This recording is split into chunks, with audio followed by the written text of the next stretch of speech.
Hello students, and this is another discussion on business laws, Unit 4th. Unit 4th is Indian Companies Act, and topics today I discuss with you: meaning, definition, characteristics and types or kinds of companies. So in that particular sessions I discuss with you first of all meaning and definition of company. So basically, as I discussed with you in the first semester when I discussed in the second semester of BBA, and when I discuss about the shares and debentures and other things. So I discuss with you the different aspects of companies, and so basically a company is a voluntary association of peoples or persons formed for some common purpose with this capital divisible in parts known as shares and with limited liabilities. तो company क्या है? Basically company एक voluntary association of persons है जो कि particularly किसी common purpose के लिए इसको फॉर्म किया जाता है, और विद कैपिटल, फिर कैपिटल के साथ इसको हम लेकर आते हैं, और जो कि डिफरेंट पार्ट्स यानी कि शेयर्स में डिस्ट्रीब्यूटेड होती है, डिविजिबल्स होती है, and with limited liabilities sometimes, है ना. तो it is a second thing I told you, it is a creation of law and is sometimes and known as the artificial person created by law. That is, it is regarded by law as a person just as a human being, है ना. कानूनी रूप से इसको human being के रूप में create किया रहा है, but it has no physical existence. ये भी ध्यान रखना है. तो कंपनी है और क्रिएटेड बाय लॉ है, तो इसलिए आर्टिफिशियल लीगल पर्सन भी इसको कहा जाता है, लेकिन फिर भी हम इसको जो है फिजिकल एग्जिस्टेंस इसकी नहीं होती है, तो इसको रिगार्डेड, इसको सारे राइट्स हैं ह्यूमन के टाइप से हम देख सकते हैं. इसके अलावा the word company is an amalgamation of Latin word com, meaning इसका मतलब है विद और टुगेदर, ठीक है. एंड पेंस मीन्स ब्रिड यानी ब्रेड. तो originally it refers to a group of persons who took their meals together. तो com pens compens के कंपनी के रूप में इसको देखा गया. तो इसका मतलब था कि ऐसे लोग जो लोगों का ग्रुप जो एक साथ बैठकर खाना खाते थे उनको के रूप में लिया जाता था, लेकिन शेयर करना जिसको हम कहते हैं, तो लोग लेके आए, उसको साथ रखा, फिर खाना, इस टाइप से चीजें. तो basically a company is nothing but a group of persons who have come together or who have contributed money for some common purpose and who have incorporated themselves into a distinct legal entity in the form of company for that purpose. तो company क्या है? Company कुछ नहीं है, but बहुत ही simple तरीके से आप इसको समझ सकते हैं. तो ग्रुप ऑफ पर्सन्स है. कंपनी क्या है? ग्रुप ऑफ पर्सन्स है. इसमें क्या क्या चीजें होती है? हु हैव कम टुगेदर और हु हैव कंट्रीब्यूटेड मनी. तो लोग मिलकर एक साथ आते हैं, एक साथ मिलते हैं, एक साथ आते हैं, और उसके बाद वो मनी कंट्रीब्यूट करते हैं आपस में फॉर सम कॉमन पर्पस या for some common objective, CPM इसको कह सकते हैं. And who have incorporated themselves into the distinct legal entity, और अपने आप को फिर incorporate के रूप में वो इसको लीगल एंटिटी के रूप में रजिस्टर्ड करते हैं. And form of a company for that purpose, और पर्टिकुलर जो पर्पस उनके होते हैं उनको पाने के लिए उसको हम क्रिएट करते हैं. As per the companies act 1956 की अगर हम बात करें, a company is defined as a company means a company formed and registered under this act or and existing company as defined in section 3 subsection 1 or II. तो ये सब definitions के according देखें. कंपनी क्या है? कंपनी कुछ नहीं, company एक फॉर्म जो है अनरजिस्टर्ड है ना, जो कि इस एक्ट के अकॉर्डिंग कोई भी संस्था, कोई भी कंपनी जब रजिस्टर्ड और फॉर्म की जाती है तो उसको कंपनी के फॉर्म में देखा जाता है. बहुत ज़्यादा टिपिकल इसमें नहीं जाना है. इसके अलावा कुछ डेफिनेशंस हैं. सिंपली अगर हम कहें तो सिंपल डेफिनेशन के रूप में अ कंपनी में be defined as association of person for the purpose of making profit. ठीक है. तो बेसिकली ये डेफिनेशन बहुत हद तक इसको जो है प्रेजेंट कर देती है. कंपनी में भी कंपनी डिफाइन की जा सकती है कैसे? एक एसोसिएशन ऑफ पर्सन के रूप में जहाँ बहुत सारे लोग मिले हैं और for the purpose of making profit को अर्न करने के लिए. एंड सेकंड डेफिनेशन अगर हम देखें अकॉर्डिंग टू किम्बॉल, अगर ये देखें, a corporation by nature is an artificial person created or authorized by a legal statute for some specific purposes. It is known as company. तो a corporation, कोई भी एक कॉरपोरेशन जो bye it's nature artificial person कहलाती है, and created और authorised bye legal statute, यानी law के द्वारा इसको क्रिएट किया था, यानी कि कंपनीज एक्ट के द्वारा या पार्लियामेंट के द्वारा पास करके बिल को, उसके बाद ही इसको हम बना सकते हैं। जैसे LIC है, लाइफ इंश्योरेंस कॉर्पोरेशन है, चार्टर्ड बैंक्स हैं, बैंक्स का निर्माण होता है, LIC कॉर्पोरेशन है, या जो भी इस टाइप की संस्थाएं बनाई जाती हैं वो सब आर्टिफिशियल पर्सन्स होती हैं और ये क्रिएटेड बाय लॉ होती है, and they have some specific purposes also. तीसरी डेफिनेशन है according to SC Thomas, a company is an incorporated association of person formed usually for pursuit of some commercial purposes। तो कुछ commercial purposes को लेके जो group of peoples है, association of peoples है, वो क्रिएट किया था, उसको हम कंपनी का नाम दे सकते हैं। The characteristics, now I discuss with you the characteristics of company। तो company basically it has on the basis of different definitions and other things I discuss the various characteristics।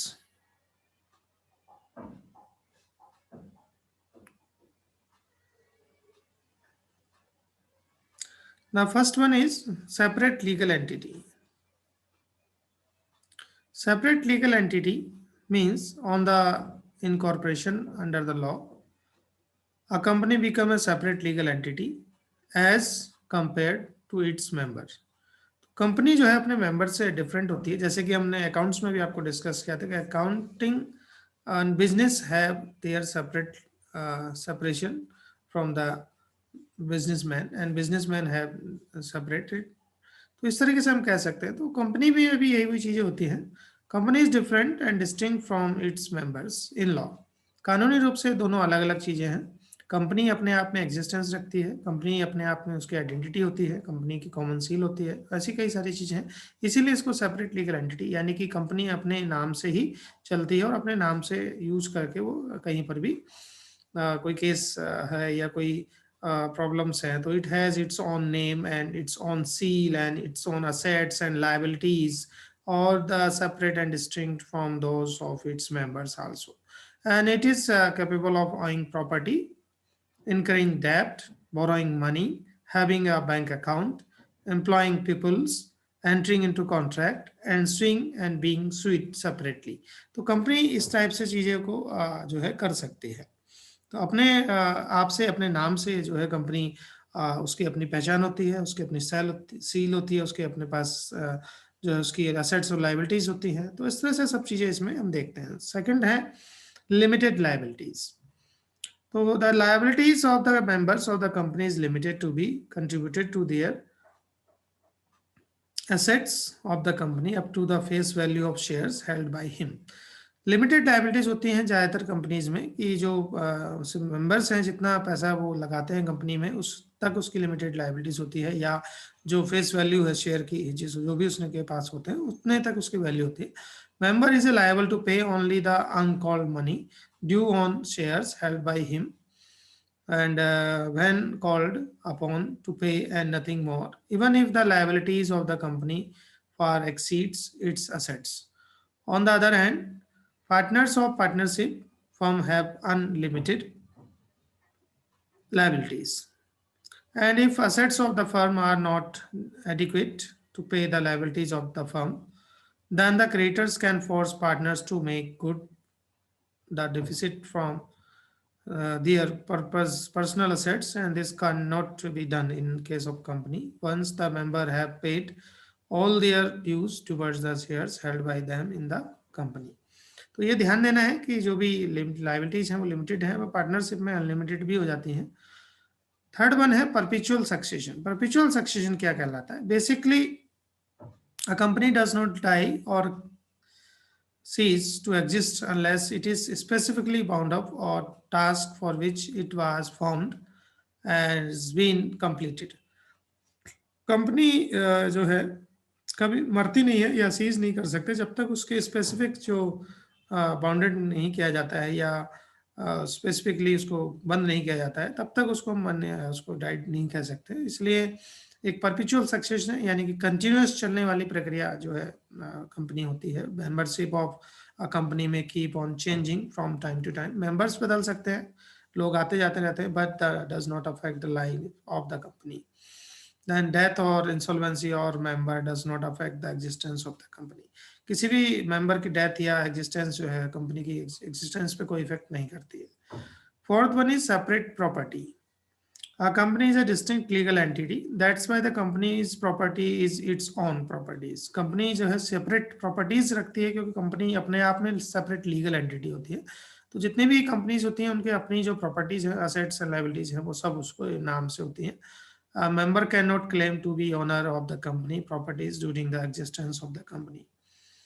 Fifth one is transferability of shares. Shares in the company are freely transferable, subject to certain conditions, and such that no shareholders is permanently or necessarily be embedded to a company. तो जो भी shares हैं वो ट्रांसफरेबल्स होते हैं company के, और कोई भी शेयर होल्डर परमानेंट नहीं हो सकता है। कोई भी शेयर्स अपने शेयर होल्डर जो है शेयर्स को ट्रांसफर कर सकता है, बेच सकता है ना। तो इसलिए ट्रांसफरेबिलिटी ऑफ शेयर्स जो है यहाँ होती है। When a member transfer is shares to another person, the transferee steps into the shoes of the transfer and acquires all the rights of transfer in respect of those shares. तो अगर कोई एक व्यक्ति जैसे ए ने बी को अपने share बेच दिए तो बी जो है फिर अब उसका शेयर होल्डर हो जाएगा, बी के सारे राइट्स उसको मिल जाएंगे, जो ए के राइट्स थे वो बी को मिल जाएंगे। तो इस तरीके से जो ट्रांसफरेबिलिटी ऑफ शेयर्स है वो बनी रहती है। Then common seal. तो basically company is a artificial person and does not have the physical presence or physical existence, but it acts through its board of directors for carrying out its activities and entering into the various agreement. Such contract must be under the seal of the company. The common seal is official signature of the company. जो भी company है वो उसकी एक stamp होती है, उसकी एक सील होती है, तो उसी को कॉमन सील जो है कंपनी की कहा जाता है। और जो सील होती है वो official signature of the company भी कहलाती है। Name of the company must be engraved and on the common seal, उसके ऊपर नाम लिखा होता है कंपनी का, ABC company limited, XYZ limited, या जो भी कंपनी का नाम है। Any document not bearing the seal of the company may not be accepted as authentic and may not have any legal forces also. Capacity to sue and being sued. So a company can sue or being sued, its own name is as distinct from its members. Company अपने नाम से ही case कर सकती है या कोई भी company के नाम पर कंपनी के अगेंस्ट भी केस कर सकता है। तो इस तरीके से कंपनी कैन स्यू और कंपनी बीइंग स्यूड भी हो सकता है। तो ये भी इसमें एक करेक्टरिस्टिक्स आती है, क्योंकि because the company is a legal separate entity and the persons are separated from the company and company separate from their persons, and it has a common seals and other things, and has on their properties and other name on named। तो इस तरीके से हम कह सकते हैं। Another is separate management की भी बात यहाँ की गई है। तो company is administered and manage by its managerial persons and the board of directors. तो जो है वो बोर्ड ऑफ डायरेक्टर्स कंपनी को मैनेज करते हैं। The shareholders are simply and the holders of the shares in the company and need not be necessarily the managers of the companies। तो separate है, companies administrate होती है और it is managerial person and the board of directors होते हैं जो उसको manage करते हैं। उसके अलावा वन शेयर वन वोट की भी बात यहाँ की जाती है। The principles of voting in a company is one share one vote, means if a person have 10 shares, it has 10 votes in the company. This is the direct contrast of the voting principles of cooperating societies and one member one vote, and principles applies, and in respective of the members number of shares held, one member has only one vote। तो ये देखा जाता है। तो इस तरीके से कई सारी चीजें इसमें आती हैं। ये हैं आपके करेक्टरिस्टिक्स, जिनको विशेषताएं जो है हम कंपनी की कहते हैं। इस तरीके से कई सारी चीजें आप इसमें देखेंगे। देन इसके अलावा हम डिस्कस करेंगे बहुत सारी टाइप्स या काइंड्स ऑफ कंपनीज की अगर हम बात करें। तो यहाँ पर जो है डिफरेंट काइंड्स ऑफ कंपनीज हैं, अलग अलग कैटेगरीज इनको दी गई है, जैसा कि आप देख रहे हैं। अकॉर्डिंग टू द फॉर्मेशन है, यहाँ पर चार्टेड कंपनीज है, स्टेशनरी कंपनीज है, रजिस्टर्ड कंपनीज है। अकॉर्डिंग टू ओनरशिप है, private limited companies, public limited company, holding company, subsidiary company, government companies हैं। देन अकॉर्डिंग टू लायबिलिटीज है company limited by guarantee, company limited by shares, unlimited companies, according to nationality, domestic company और foreign company. तो इस तरह से कई सारी companies हैं जिनको हम यहाँ पर देखते हैं। तो on the basis of this I discuss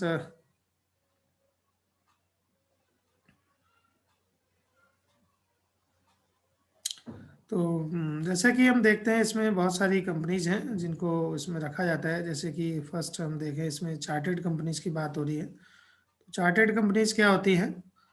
तो बेसिकली ऐसी कंपनीज जो कंपनी है जिनको जो है चार्टर्ड कंपनी, जो इंडियन इन इंग्लैंड चार्टर्ड, जो हमारी इंडियन लॉ नहीं होता है उससे पहले कई सारे लॉज होते थे, उनको लॉज को ध्यान में रखते हुए, है ना। तो company which is formed by royal orders is called chartered company. जो रॉयल ऑर्डर्स यानी कि जो इंग्लैंड के रॉयल होते थे उनके द्वारा जो कंपनीज उनके लॉज के द्वारा जो बनती थी उनको चार्टर्ड कंपनीज कहा जाता था। This type of company is not formed in present world, but example of such companies are chartered bank of England, East India bank etcetera. तो ऐसी कंपनीज को हम चार्टर्ड कंपनीज के नाम से जानते हैं। सेकंड वन स्टेचुरी कंपनीज हैं आपकी, ये सेकंड वन है स्टेचुरी कंपनी यानी वैधानिक कंपनियां।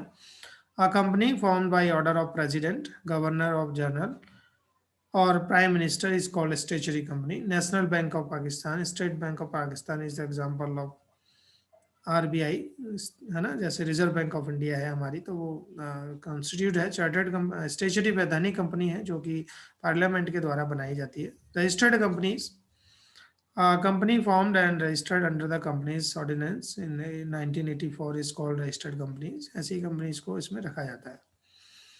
उसके बाद है दूसरी कैटेगरी जिसको हम ओनरशिप के बेस पे कहते हैं, according to ownership. Private limited companies, company which has rights to issue shares to general public, sorry, private limited company, a company which can not issue share to general public. ऐसी company जो general public को अपने shares issue नहीं कर सकते हैं उनको हम चार्टर्ड प्राइवेट लिमिटेड कंपनीज के रूप में देखते हैं। And liabilities of share holder and is limited to be value of their shares in a company. And minimum number of member in a private company is two and maximum is 50 according to Companies Act 2013। इसके अलावा दूसरा है public limited companies. आप देख रहे हैं public limited company ऐसी company जो has right to issue shares to general public and liability of shares holders is limited to the value of their shares in a company and there is no limit of maximum numbers of members। तो यहाँ पर कोई limit नहीं होती है, इस तरह की कंपनी को पब्लिक लिमिटेड कहा जाता है। देन होल्डिंग कंपनी भी हम इसको कह सकते हैं। होल्डिंग कंपनी जो है थर्ड वन, इसमें आप देख रहे हैं होल्डिंग कंपनीज कहलाती है। कंपनी विच बाई 50% और above shares of other company is called holding company और पेरेंट कंपनी। ठीक है, तो ऐसी कंपनी जो किसी